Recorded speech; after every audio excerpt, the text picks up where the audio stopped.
جب بازار کی طرف گیا تو کیا دیکھتا ہے کچھ لوگوں کا ایک مجمع لگا ہوا ہے اور وہاں بیٹھ کر کچھ گفتگو ہو رہی ہے. یہ آدمی بھی اس مجمع میں گیا اور وہاں جا کر بیٹھ گیا. باتیں ہوتے ہوتے اچانک چرچا ہونے لگا اسی مجمع کے اندر. دیکھو اللہ کا ایک بندہ، کل بیچارہ اپنا صدقے کا مال لے کر نکلا. مجمع میں چرچا ہو رہا ہے. اللہ کا ایک بندہ کل اپنے صدقے کا کچھ مال لے کے نکلا. وہ کسی غریب و مجبور کی مدد کرنا چاہتا تھا لیکن دھوکہ کھا گیا اور بجائے اس کے کہ وہ کسی غریب کو صدقے کا مال دیتا، اس نے ایک امیر و مالدار کو صدقہ دے دیا. جس کو دیا وہ تو بہت بڑا امیر آدمی ہے. اب یہ آدمی کیسے کہہ دے کہ ارے وہ تو میں ہی تھا. کہنے لگا گھر آیا اور آ کر اپنے دونوں ہاتھ اٹھا کر کہتا ہے الہ العالمین، میری نیت امیر کو صدقہ دینے کی نہیں تھی. تقوی کی روح دیکھی، عبادت کی روح دیکھی. صدقہ و خیرات کرنا عبادت، اور اس کی روح کیا تھی؟ میں کسی غریب کی مدد کروں اور اس طرح دوں کہ داہنے ہاتھ سے دوں اور بائیں کو خبر نہیں، یعنی کسی کو پتہ نہیں چلنا چاہیے. یہ اس کی روح تھی. نیت کیا تھی؟ غریب کی مدد کروں. لیکن ہوا کیا؟ دھوکہ کھا گیا، نہیں سمجھ پایا اور کس کو دے دیا؟ امیر کو. آئے اللہ، امیر کو صدقہ دینے کا حکم نہ تو نے دیا نہ تیرے نبی نے. یہ غلطی مجھ سے ہو گئی کہ میں نے امیر کو دیا، لیکن یہ غلطی جان بوجھ کر نہیں ہوئی. اے اللہ مجھے معاف کر دینا. اے اللہ میری نیت امیر کو صدقہ دینے کی نہیں تھی. ٹھیک ہے، جو ہوا سو ہوا. میرے پاس ابھی 2 حصے مال اور ہے. آج میں ایک حصہ اور نکالوں گا، لیکن اے اللہ تو میری مدد کرنا. آج کی رات میں جس کو دوں وہ کوئی غریب آدمی ہو، کوئی ضرورت مند انسان ہو. عشاء کی نماز پڑھ کے سو جاتا ہے. آدھی رات میں اٹھتا ہے، پھر نکلتا ہے. 1-2 میل دور چلا جاتا ہے. آج بھی اس کو ایک آدمی نظر آیا، چہرہ چھپائے ہوئے تھا. یہ آدمی اس کے قریب جاتا ہے، کہتا بھائی تم کون ہو؟ اس نے اپنا چہرہ نہیں دکھایا. کہتا کیا مطلب؟ میں کوئی بھی ہوں، مجبوری ہے میری، میں رات میں نکلا ہوں. تم یہاں کیا کر رہے ہو؟ کہا میری بھی مجبوری ہے، میں رات کی تاریکی میں، رات کے اندھیرے میں کسی غریب انسان کو ڈھونڈ رہا ہوں، کسی مجبور کو ڈھونڈ رہا ہوں. وہ کہتا مجھ سے زیادہ مجبور کون ہوگا؟ میرے بچے بھوکے سو رہے ہیں، میری بیوی بھوکی ہے، میں مجبوری میں نکلا ہوں اور کوئی ضروری ہے کہ میں اپنی مجبوری کا، میں اپنے بچوں کا اور اپنی بیوی کا برا حال میں تمہیں رو رو کر بیان کروں. اس آدمی نے کہا نہیں، مجھے تمہارے حالات کو جاننے کا شوق بھی نہیں ہے. اگر تم مجبور ہو اور تم نے کہہ دیا میں مجبور ہوں، میرے لیے اتنا ہی کافی ہے. یہ صدقے کا مال لیجئے، یہ میرے طرف سے ہے، یہ آپ لے جائیے. آپ غریب و مجبور انسان ہیں، مجھے تو کسی غریب ہی کو دینا تھا. اس نے اس کو دے دیا اور چلا آیا. گھر میں آیا، تہجد کی نماز پڑھتا ہے، خوش ہے کہ اللہ آج تو واقعی میں نے کسی غریب انسان کی مدد کر دی. صبح کی نماز پڑھتا ہے، قرآن تلاوت کرتا ہے اور پھر سورج نکلنے کے بعد بازار کی طرف جاتا ہے. آج سے چرچے ہو رہے بازار میں، اللہ کے بندہ آج بھی دھوکہ کھا گیا ہے، آج بھی دھوکہ کھا گیا ہے. وہ صدقے کا خیرات کا مال لے کر نکلا، وہ کسی غریب آدمی کی مدد کرنا چاہتا تھا، لیکن اس نے رات کی تاریکی میں چور کی مدد کر دی. یہ صدقہ و خیرات کا مال ایک چور کو دے دیا. یہ کہتا ہے اور کچھ کہہ بھی نہیں سکتا سب کے سامنے، یہ تو میں ہی تھا، کیونکہ جانتا تھا مجھے بتانا نہیں ہے. اگر میں نے یہ کہہ دیا تو سب کو پتا چل جائے گا کہ صدقہ و خیرات کرنے والا یہی آدمی ہے. برا منہ کرتا ہے، گھر پہ لوٹتا ہے، کہتا ہے اللہ آج بھی میرے ساتھ دھوکہ ہو گیا. دیکھ میری نیت یہ نہیں تھی، میں کسی چور کی نہیں غریب کی مدد کرنا چاہتا تھا. صدقہ و خیرات کرنا عبادت ہے، لیکن اس عبادت کی روح میں گڑبڑی پیدا ہو رہی ہے. میں چاہتا ہوں کہ کسی غریب کو دولے گنا چور کو دے گیا، اے اللہ اس پر میری گرفت نہ کرنا، میں نے جان بوجھ کر چور کی مدد نہیں کی، اے اللہ ایک حصہ اور رہ گیا ہے، آج تو میری مدد کرنا، جب میں رات میں نکلوں تو کسی غریب اور مجبور انسان تک یہ مال پہنچا دینا۔ آدھی رات کے بعد تیسری رات میں بھی نکلا، کافی دور 4-5 میل دور نکل گیا، اس کو ایک عورت نظر آئی، اس نے سوچا اتنی رات میں عورت، یقیناً عورت کو مجبوری ہی باہر نکالتی ہے، ورنہ کوئی شریف عورت اتنی رات میں باہر کیوں نکلے گی، یہ ضرور مجبور ہے۔ یہ اس کے قریب گیا، اس نے چہرہ چھپایا اور کہنے لگی تمہیں شرم نہیں آتی، تم میرے قریب رات کے اندھیرے میں آ رہے ہو؟ اس نے کہا شرم مجھے نہیں، تمہیں آنی چاہیے، اکیلے رات کے اندھیرے میں تم نکلی ہوئی ہو، میری بہن ایسی کیا مجبوری تھی جس نے تمہیں نکلنے پر مجبور کر دیا؟ کہنے لگی میری مجبوری کا حال جان کر تم کیا کرو گے، میں بے حد مجبور ہوں، تم جاؤ یہاں سے۔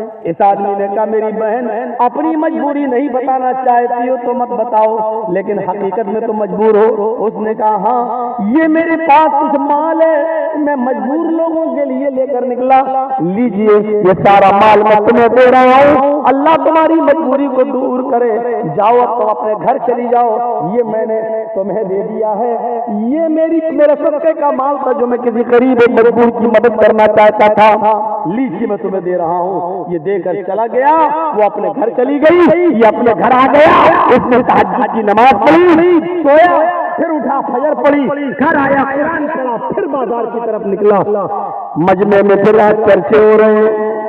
آج اس کی چرچے کے درمیان اس نے سنا کہ لوگ کہہ رہے ہیں آج بھی اللہ کا ایک نیک بندہ دھوکہ کھا گیا۔ آج کیا ہوا؟ آج اس نے اپنے صدقے کا مال جس عورت کو دیا ہے، وہ عورت کوئی مجبور نہیں تھی، وہ تو بدچلن اور آوارہ عورت تھی، وہ تو زانی اور جسم فروش عورت تھی، اس کا تو معمول تھا رات کو نکلنا، جسم فروشی کرنا، جسم بیچنا اور پیسہ کمانا۔ آج بھی اللہ کا ایک نیک بندہ اپنا صدقہ و خیرات ایک تباعد کو دے بیٹھا، یہ گھر آیا اور آ کر روتے ہوئے کہتا اللہ میرے پاس جتنا مال تھا سب دے دیا ہے، اب کوئی ہے ہی نہیں، لیکن تینوں دن میرا مال غلط جگہ پر پہنچ گیا، امیر کو صدقہ دینے کا حکم نہیں، امیر کو دے دیا، چور کو صدقہ دینے کی اجازت نہیں، چور کو دے دیا، زانی اور بدچلن عورت کی مدد کرنا ہم پر واجب نہیں، لیکن ہم نے اس کو دے دیا۔ اے اللہ لیکن اس میں میری خطا نہیں ہے، میں تو چپکے سے مدد کرنا چاہتا تھا کہ کسی کو پتہ نہ چلے، اس لیے رات کا انتخاب کیا، رات کا وقت کیا، لیکن اے اللہ تینوں دن میں دھوکہ کھا گیا، اگر مجھے ثواب نہ دینا چاہے تو عذاب بھی مت دینا، اے اللہ میری نیت ان لوگوں کی مدد کرنے کی نہیں تھی لیکن دھوکہ ہو گیا۔ چوتھا دن ہے، آج مال نہیں ہے، جا نہیں سکتا دینے کے لیے، عشاء کی نماز پڑھ کے سوتا ہے، رات میں خواب دیکھتا ہے، فرشتہ اس کے خواب میں آتا ہے اور اس کو خواب میں کہا جا رہا ہے اے اللہ کے بندے، اللہ نے تیرے تینوں دن کے صدقے کو قبول کر لیا ہے، اس لیے کہ تیری نیت اچھی تھی، تیری نیت نیک تھی، اگرچہ تو نے بدچلن کو، چور کو اور امیر کو صدقہ دیا وہ غلط تھا، لیکن نیت تیری اچھی تھی، اس عبادت کی روح تیرے اندر بڑی اچھی تھی، اس عبادت کی روح کی وجہ سے اللہ نے تیرے صدقے کو قبول کر لیا، اللہ نے تیرے صدقے کو قبول کر لیا، اور تیرے صدقے کے مال سے اللہ نے ان تینوں کو ہدایت دے دی۔ اس امیر آدمی نے غلط طریقے سے مال لینے سے توبہ کر لی کہ آئندہ اللہ ہم غلط طریقے سے مال حاصل نہیں کریں گے۔ اس چور کو اس صدقے سے اتنی برکت ملی کہ اس چور نے ہمیشہ کے لیے چوری سے توبہ کر لی، اور تیرے صدقے کے مال سے اس زانیہ اور بدچلن عورت کو ایسی برکت ملی کہ اس نے زناکاری سے بھی توبہ کر لی اور کہا کہ آج کے بعد ہم غلط کام نہیں کریں گے، اور اللہ نے تیرے صدقے کو بھی قبول کر لیا۔ مت دیکھیے اب کتنا دے رہے ہیں، کیا دے رہے ہیں، کیا نیت دیکھتا ہے اللہ تبارک۔ اللہ کی یہاں صرف نیت دیکھی جاتی ہے، نیت نیت۔ میرے بھائیوں، وہ تمام تصورات ہم اپنے اندر لائیں، وہی تو روح ہے، وہی تو روح ہے، یہی تو عبادت کی روح کہلاتی ہے۔ ابھی آپ نے دیکھا نا کتنا اچھا کام کیا تھا اس نے، بیوی چھوڑی، بچے چھوڑے، جہاد کے لیے نکلا، گھر مکان چھوڑا، پراپرٹی زمین جائیداد چھوڑی، لڑا مارا بھی گیا، لیکن کہاں گیا؟ کام کتنا اچھا کیا، لیکن نیت خراب تھی، کہاں گیا؟ جہنم۔ اس آدمی نے کام کتنا خراب کیا، چور کی مدد، زانیہ کی مدد، کام کتنا خراب کیا، لیکن نیت اچھی تھی، کہاں گیا؟ کیا ہوا؟ صدقہ قبول۔ اس کو معلوم ہے وہ واقعہ، وہ جو ایک آدمی اونٹ پر اپنا سارا مال لاد کر لے جا رہا تھا اور جنگل سے گزر رہا تھا، اپنے اونٹ کو ایک جنگل پیڑ سے باندھ دیا اور لیٹ گیا، آنکھ کھلی تو دیکھا اونٹ غائب، اونٹ غائب۔ اور مولانا جرجی صاحب سفر کر رہے ہیں اور ٹرین کے اندر اچانک آنکھ کھلے، پتہ چلا اڈیسی غائب، کیا بیتے گی؟ آپ بمبئی سے 6 مہینے 1 سال رہ کر آ رہے ہو اور اپنے بیوی بچوں کے لیے کچھ پیسہ کما کے لا رہے ہو اور اچانک پتا چلا ٹرین کے اندر اڈیسی غائب، سوٹ کیس غائب، کیا بیتے گی آپ؟ اس کے گھر کا پورا سامان ان کے اوپر لگا ہوا، روٹ غائب، ڈھونڈتا ہے ادھر ادھر، اس جھاڑی اس جھاڑی، اس پہاڑی اس پہاڑی، پورا دن ڈھونڈا لیکن اونٹ کہیں نہیں ملا، ادھر سے ادھر ادھر سے ادھر سب جگہ تلاش کیا لیکن اونٹ کہیں نہیں ملا، اور آ کر پھر اسی جگہ پر بیٹھ گیا، یا اللہ تھوڑا سا سالوں اس کے بعد پھر ڈھونڈوں گا، اب رات میں ڈھونڈوں گا، سستانے کے لیے تھوڑا سا بیٹھا، بیٹھتے ہی ٹیک لگا لیا پیڑ پر، اور جیسے ہی پیڑ سے ٹیک لگایا اس کو نیند آ گئی، تھکے ہوئے آدمی کو نیند بہت اچھی آتی ہے، اس کو نیند آئی، اور نیند آئی تو اچانک اس کی آنکھ کھل بھی گئی، تھوڑی دیر کے بعد آنکھ کھلی تو کیا دیکھا، جس پیڑ سے میں نے اپنے اونٹ کو باندھا تھا اونٹ تو وہی بنا ہوا ہے، اڑتا ہے، اونٹ اڑ جاتا ہے۔ اب جیسے آپ کو پورا دن ڈھونڈنے کے بعد آپ کو سوٹ کیس نہ ملے اور اچانک مل جائے تو سب سے پہلے کھول کے دیکھیں گے کچھ کم تو نہیں ہوا، اس کو اونٹ بندھا ہوا دیکھا تو ہے، برتن موجود، گلہ موجود، اناج موجود، کپڑے موجود، سب موجود، زیورات موجود، سب موجود، تو اس کو اتنی خوشی ہوئی، اناج کا ایک دانہ بھی اس کا کم نہیں ہوا، اتنی خوشی ہوئی، بخاری شریف کے حدیث کے الفاظ ہیں، اس کو ہوش نہیں ہے میرے پیر زمین پر ہیں، اتنی خوشی ہوئی کہ مارے خوشی میں یہ الٹے جملے بول گیا، اللہم انت عبدی وانا ربک، اے اللہ مان گیا تیری قدرت، واقعی تو مان گیا میں تیری قدرت کو، میں پورے دن اونٹ کو تلاش کیا نہیں ملا، اور تیرا چمتکار اونٹ اپنے آپ آ گیا اور کچھ بھی کم نہیں، مان گیا تیری قدرت کو، اللہ انت عبدی، واقعی تو میرا بندہ ہے، وانا ربک، اور میں تیرا رب ہوں، الٹا بول گیا، بولنا کیا چاہیے تھا، واقعی میں تیرا بندہ اور تو میرا رب، لیکن کیا کہہ گیا، واقعی مان گیا تجھے، اللہم انت عبدی وانا ربک، واقعی تو میرا بندہ ہے میں تیرا رب۔ اللہ کے نبی فرماتے ہیں، حافظ احمد ابن حجر الاسقلانی نے لکھا کہ یہ سن کر فتح الباری میں اللہ کے نبی صلی اللہ علیہ وسلم نے جب یہ واقعہ بیان کیا تو صحابہ کرام ہنس دیے، اللہ کے نبی نے فرمایا جیسے تم ہنس رہے ہو اسی طریقے سے جب اس کی زبان سے یہ جملہ نکلا تو جملہ سن کر اللہ بھی ہنس دیا، اللہ بھی مسکرا دیا، دیکھو میرے بندے کو کتنی خوشی ہو رہی ہے، اور خوشی میں اس کو یہ بھی نہیں پتا کہ وہ کیا کہہ رہا ہے، مسکرا رہا ہے، جبکہ جملے کتنے برے تھے، ان کے برے پن پر آپ اندازہ نہیں لگا سکتے، اتنے خطرناک جملے تھے، اتنے خطرناک جملے فرعون نے بھی نہیں بولے تھے۔ فرعون لوگوں سے کہتا تھا انا ربکم الاعلی، اپنا رب کہو ہمیں، میں تم سب کا رب ہوں، کیا کہتا تھا فرعون، میں تم سب کا رب ہوں، لیکن فرعون نے اپنی پوری زندگی میں کبھی اللہ سے نہیں کہا کہ میں تیرا بھی رب ہوں۔ فرعون اپنے آپ کو لوگوں سے کہلواتا تھا کہ میں تمہارا رب ہوں، مجھے رب کہو، لیکن اللہ سے یہ نہیں کہتا تھا تو میرا بندہ، میں تیرا بھی رب ہوں۔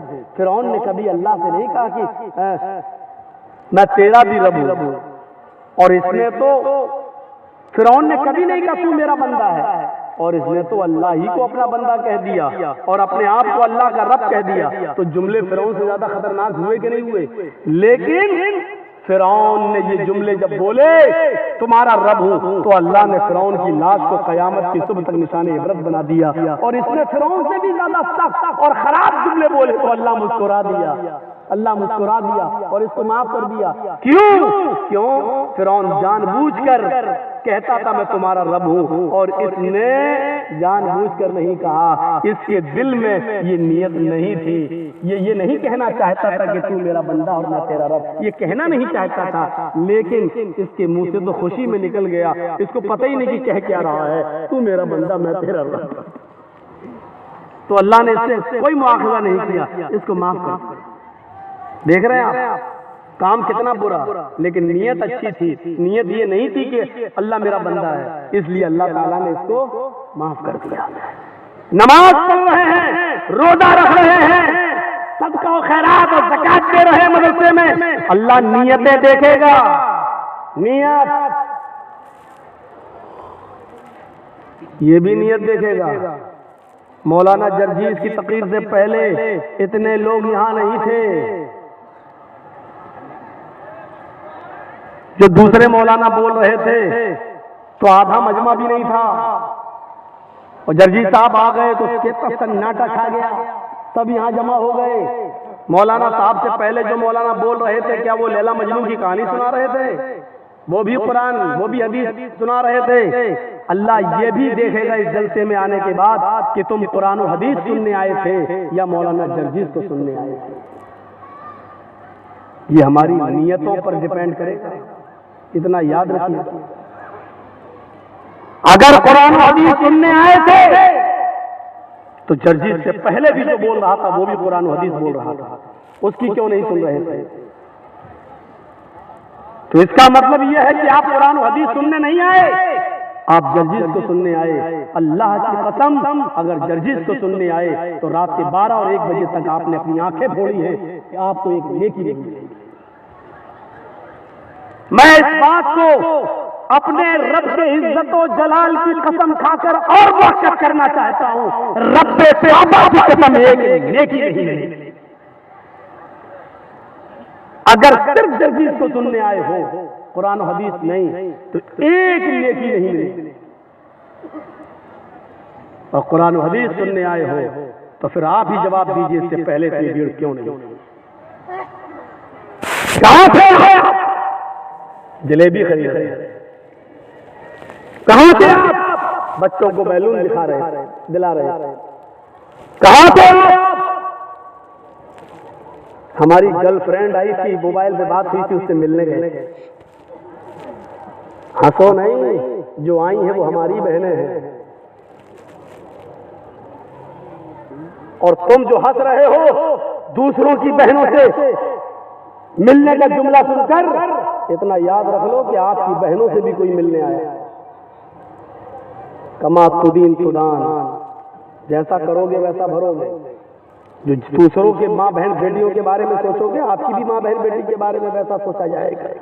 یہ ذہن سے نکالو، بدلا یہ ہوگا یہاں۔ ان عورتوں سے پوچھو کیا کر رہی ہے باہر، میلے میں ان کا کیا کام ہے، کیا گھوم رہی ہے میلے میں، اور جلسوں میں نئے کپڑے پہن کر آنے کا مقصد کیا ہے؟ جلسوں میں لپسٹک لگانے کا مقصد کیا ہے؟ جلسوں میں آ رہی ہے تو کریم اور پاؤڈر لگانے کا مقصد کیا ہے؟ جلسوں میں آ رہی ہے تو چمکتی ہوئی ساڑی پہن کے آنے کا مقصد کیا ہے؟ اور کل کی تقریر میں نے کہا تھا محلدار پاڑا میں، وہ جملے زیب کو نہیں دیتے ہیں لیکن کہنا پڑتا ہے مجبوری میں۔ جب زخم پرانا ہو جائے اور صحیح نہ ہو تو ہومیوپیتھک دوا سے علاج نہیں کیا جاتا، چھرا اٹھایا جاتا ہے آپریشن کرنے کے لیے۔ قسم خدا کی ایسا لگ رہا تھا جیسے ایک کتیا کے پیچھے 10 کتے دوڑ رہے ہیں۔ یہ حال ہے۔ ہاں یہ جملہ نہیں کہنا چاہیے مجھے، لیکن کہوں گا، رو کے دکھاؤں گا۔ یہ صورتحال بنا کے رکھ دی آپ نے، جلسے بھی محفوظ نہ رہے، بے پردگی اور عریانیت کا گنگا ناچ جب جلسے میں بھی ناچا جانے لگے تو پھر کہاں روح تلاش کر رہے ہو؟ آپ نے ثواب کی نیت سے جلسہ کیا، یہ ثواب ملے گا؟ جی ইউটিউব থেকে 1000 রুপিয়ে যাবে, তুমি দেখতে পাচ্ছ না কত? مردوں کی آواز نہیں آ رہی ہے، دیکھ رہے ہیں؟ اور عورتوں کی آواز ابھی بھی یہاں تک آ رہی ہے نا؟ آپ دیکھ لیجیے، پتہ نہیں کون مشورہ دیتا ہے اتنا قریب ان عورتوں کو بٹھالنے کا؟ ان کو تو 2 کلومیٹر دور انتظام کرنا چاہیے۔ یہ تو ساڑی کتنے کی آئی تیری؟ کہاں سے لی تم نے؟ چپل کے بالکل میچ کر رہی ہے۔ آج تو بھاؤ معلوم ہو گئے ہوں گے ساڑی کے اور چپل کے سب کو، اور کل وہ جائیں گی مالدہ اور گاجول کے بازار میں، وہ پھلاں میری سہیلی لے گئی تھی تمہاری دکان سے، ویسی دکھاؤ ہمیں۔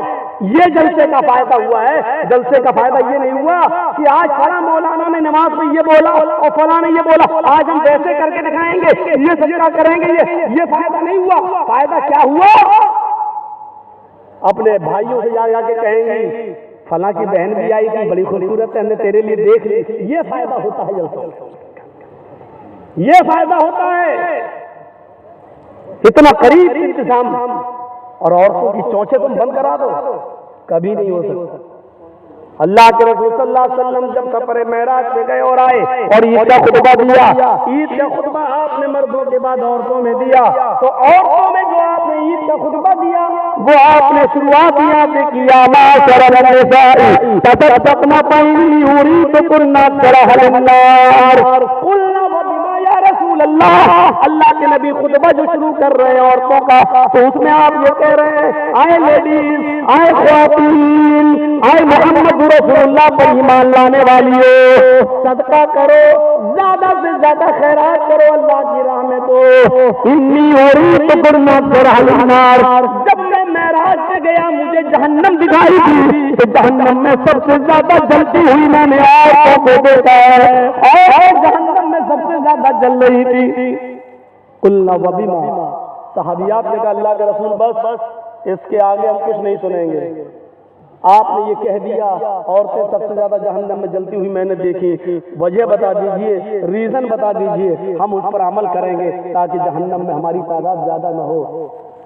عمل کے لیے 2 گھنٹے کی تقریر نہیں ہوئی تھی، 3 گھنٹے کا لیکچر نہیں ہوتا تھا اللہ کے رسول کے زمانے میں۔ اس عورتوں نے کیا کہا؟ ان عورتوں نے قلنا وبما، قلنا جمع مذکر غائب کا سیگا یہ بتلا رہا ہے، ایک نے نہیں ساری عورتوں نے کیا کہا؟ اے اللہ کے رسول ہمیں وجہ بتائیے، ریزن، عورتیں جہنم میں سب سے زیادہ جلتی ہوئی کیوں دکھائی دی؟ تو اللہ کے رسول نے پہلا ریزن، پہلی وجہ بتائی تکثرن اللعن، اور دوسری وجہ بتائی تکفرن العشیر۔ پہلی وجہ لعن طعن زیادہ کرتی ہو، زبان بہت چلاتی ہے، منہ بہت چلاتی ہے، تمہارا منہ بند ہوتا ہی نہیں۔ حقیقت ہے 2 عورتیں اگر کہیں بیٹھ جائیں تو کمپنی مل جاتی ہے، 2 مرد اگر ٹرین میں جائیں گے تو تھوڑا سکون مل سکتا ہے، لیکن اگر 2 عورتیں ٹرین میں چلی جائیں تو 24 گھنٹے کا سفر بہت آسانی سے کٹ جائے گا، بات کرتے کرتے، کیونکہ ہمیں اور آپ کو ایک آدمی کے بارے میں معلوم ہوگا، ان کو تو پورے خاندان کے بارے میں معلوم ہوگا۔ ایک بادشاہ نے اعلان نکالا جو سب سے بڑا جھوٹ بولے گا اس کو سب سے بڑا انعام دیں گے، تو جھوٹوں کی کمی تھوڑی تھی۔ ایک آیا بادشاہ نے کہا یہ کوئی جھوٹ نہیں ہے، دوسرا آیا اس نے کہا یہ بھی کوئی جھوٹ نہیں ہے، تیسرا آیا بادشاہ نے کہا یار جھوٹ بولو یار، یہ تمہارا کوئی جھوٹ ہے، بڑا جھوٹ جو بولے گا اس کو سب سے بڑا انعام دیں گے۔ لاسٹ میں ایک آدمی آیا کہنے لگا میرا بھی ایک جھوٹ سن لو۔ کہا کیا؟ کہ آج میں نے خواب میں دیکھا جہاں تک میری نظر جا رہی ہے عورتیں ہی عورتیں بیٹھی ہوئی ہیں۔ بادشاہ نے کہا یہ بھی کوئی جھوٹ نہیں، خواب میں دیکھا جا سکتا ہے، تم نے دیکھا ساری عورتیں، بہت سی عورتیں بیٹھی ہوں گی، یہ خواب نظر آ سکتا ہے، یہ کوئی جھوٹ نہیں ہے۔ کہا آگے تو سنو یار، آپ بولتے بہت ہو۔ کا بادشاہ سے پوری بات سنی نہیں، بیچ میں بول دی میں نے خواب دیکھا کہ جہاں تک میری نظر جا رہی ہے عورتیں ہی عورتیں بیٹھی ہوئی ہیں اور ساری عورتیں خاموش بیٹھی ہوئی ہیں۔ بادشاہ نے کہا کیا؟ جہاں تک نظر جا رہی ہے عورتیں ہی عورتیں، کہاں اور سب خاموش، یہ ہو ہی کیوں؟ 2 عورتیں خاموش نہیں بیٹھ سکتی اور اتنی عورتیں خاموش، اس سے بڑا جھوٹ تو کوئی ہو ہی نہیں سکتا۔ اس کو سب سے بڑا ایوارڈ دیا، سب سے بڑا انعام دیا، سب سے بڑا انعام۔ تو یہ عورتوں کا ایک ریکارڈ ہے، اور اس ریکارڈ کو اللہ کے رسول نے یہی کہا تکثرن اللعن، تم لعن و طعن زیادہ کرتی ہو، ایک دوسرے کی برائی زیادہ کرتی ہو، ایک دوسرے کی غیبتیں زیادہ کرتی ہو، ایک دوسرے کی برائیوں میں لگی رہتی ہو، وَتَكْفُرْنَ الْعَشِيرَ، اور دوسری تم شوہروں کی نافرمانی بہت کرتی ہو، شوہروں کی نافرمانی۔ اب بتاؤ آدمی بیچارہ کیا کرے؟ میرے ساتھ بھی آپ کا ہوتا ہے۔ ایک بار میری بیوی نے پوچھا میں میکے جا رہی ہوں، چلی جاؤں؟ پاس میں ہی ہے۔ میں نے کہا ٹھیک ہے چلی جاؤ، کوئی بات نہیں، بہت دنوں سے نہیں گئی۔ ہاں تم تو چاہتے ہو کہ میں چلا جاؤں، تمہیں تو اچھا لگتا ہے۔ میں نے کہا لا حول ولا قوت الا باللہ، یار تم نے اجازت مانگی، میں نے ایک دو مہینے کے بعد پھر کہنے لگی کہ میں میکے چلی جاؤں، تھوڑی امی کی طبیعت خراب ہے۔ میں نے کہا نہیں ابھی تمہیں جانے کی کوئی ضرورت نہیں ہے، 2-4 دن رکو، ہم دونوں چلیں گے وہ دیکھنے کے لیے۔ لو تو میں تو آپ کے گھر میں کیا نوکر قید ہو کے رہوں؟ میں جب بھی جانا چاہوں تو آپ بھیجیں گے؟ نہیں۔ اب میں نے کہا کہ نہ جاؤ تو قید کر کے رکھ رہا ہوں، اور میں نے کہہ دیا چلے جاؤ تو کیا ہو رہا ہے؟ لو تمہیں تو کوئی فکر ہی نہیں، اتنی آسانی سے کہتی چلے جاؤ، اس کا مطلب تمہیں میری ضرورت ہی نہیں۔ یہ عورت اسی لیے کہا ٹیڑھی تسلی سے پیدا ہوئی ہے، سیدھا کرو گے تو ٹوٹ جائے گی لیکن سیدھی نہیں۔ اس کے ناز و نخرے کو برداشت کرنا پڑے گا۔ ایک صحابی کا واقعہ بتاؤں، حضرت ان کی بیوی سے ان کو بڑی پریشانی تھی، تو وہ اپنی شکایت لے کر اللہ کے حضرت عمر کے پاس گئے کہ حضرت عمر کو کہوں گا تو حضرت عمر ڈانٹیں گے، میری بیوی کو صحیح ہو جائے گی۔ تو وہ گھر پہ گئے اور دروازے کو دستک دی، ادھر سے آواز آئی اندر سے، باہر بیٹھو میں ابھی آ رہا ہوں، اور دیکھا کہ اندر شور ہو رہا ہے، تو اس نے کان لگایا صحابی نے حضرت عمر فاروق کے دروازے پر، تو کیا سنتا ہے کہ عمر فاروق کی بیوی عمر فاروق پر برس رہی ہے، یہ میں ہوش نہیں، یہ نہیں کھانا نہیں، سبزی کیسے آئے گی، کھانا کیسے؟ اور حضرت عمر جی کرتے چلے آئے، جی کہنے آ جائے گا جی۔ اب وہ کہنے لگا لو یہ کیا میرا علاج کرے گا، یہ تو خود ہی اس بیماری میں مبتلا ہے۔ وہ چل دیا، تھوڑی دیر میں حضرت عمر نکلے، اس کو جاتے ہوا دیکھا، اے حضرت ادھر آؤ۔ وہ کہتا کیا؟ ادھر آؤ۔ جی ارے تم کسی کام سے آئے تھے، بغیر کام کے چلے جا رہے ہو؟ آؤ کیا بات ہے؟ نہیں کوئی کام نہیں ہے۔ ارے کوئی کام نہیں ہے کیا مطلب؟ کہا میں نے کام سے آیا، پھر کہہ رہے ہو کوئی کام نہیں ہے؟ کہ نہیں امیر المومنین، جس کام سے آیا تھا وہ آپ کے بس کا نہیں۔ کیا کہنا کیا چاہتے ہو؟ کہ امیر المومنین میں اپنی بیوی سے بہت پریشان تھا اور ابھی تک ہوں، تو میں آیا تھا کہ آپ کو اپنی بیوی کی پریشانیاں بتاؤں، گناؤں تکلیفیں کتنی دیتی ہے، تو آپ ہمارے بیوی کو ڈانٹ دیں گے۔ یہاں آیا تو دیکھ رہا ہوں آپ ہی کی بیوی آپ کو ڈانٹ رہی ہے، آپ اپنی بیوی کو نہیں سمجھا پا رہے تو میری بیوی کو کیا سمجھا پائے گا؟ تو حضرت عمر فاروق نے کہا بیٹھو ادھر اور سنو۔ کہا کیا؟ تمہارے گھر کھانا کون بناتا ہے؟ کہا میری بیوی۔ کہا کھانا بنانا اس کا حق نہیں ہے شریعت میں؟ بتاؤں کہ نہ بتاؤں؟ اگر کہہ دوں گا تو ڈر لگ رہا کل سے ہی اپنی گھر کی عورتیں کہیں ایسا نہ ہو کہ چل بیٹھے۔ حضرت عمر فاروق نے کہا یہ کھانا بنانا عورت کا حق نہیں ہے شریعت میں، نان نفقہ آپ کی ذمہ داری ہے۔ جب نکاح ہوتا ہے تو اس میں مہر متعین کیا جاتا ہے، لکھا جاتا ہے اتنا مہر علاوہ نان نفقہ، یعنی پکی ہوئی روٹی پکا ہوا کھانا کھلانا یہ آپ کی ذمہ داری ہے۔ لیکن اللہ نے میری بیوی کے دلوں میں اتنی محبت ڈال دی ہے کہ وہ گھروں میں باورچن بن جاتی ہے، ہمارے لیے کھانا بنا دیتی ہے۔ اچھا یہ بتاؤ تمہارے بچوں کی پیشاب و پائخانے کو کون صاف کرتا ہے؟ کہا میری بیوی۔ کہا یہ بھی اس کی ذمہ داری نہیں ہے، بچہ آپ کا ہے، بیٹا بیٹی جو ہے وہ باپ کا کہلاتا ہے، بچہ پیدا ہو جانے کے بعد وہ باپ کا ہے، یہ باپ کی ذمہ داری ہے پیشاب و پائخانہ کرے تو صاف کرے، لیکن وہ ہمارے لیے بیچاری اس لیول پہ آ جاتی ہے، ہمارے بچوں کے لیے وہ آیا بن جاتی ہے اور وہ کا پیشاب و پائخانہ بھی صاف کر دیتی ہے۔ ایک ایک چیز گناتے گئے، کہا جب یہ ساری چیزیں ہماری عورتیں ہمارے لیے اور ہمارے بچوں کے لیے کر دیتی ہیں تو کیا ہمارا یہ حق نہیں ہے کہ ان کی تھوڑی سی ڈانٹ سن لیں، ان کی جائز بات بھی سن لیں؟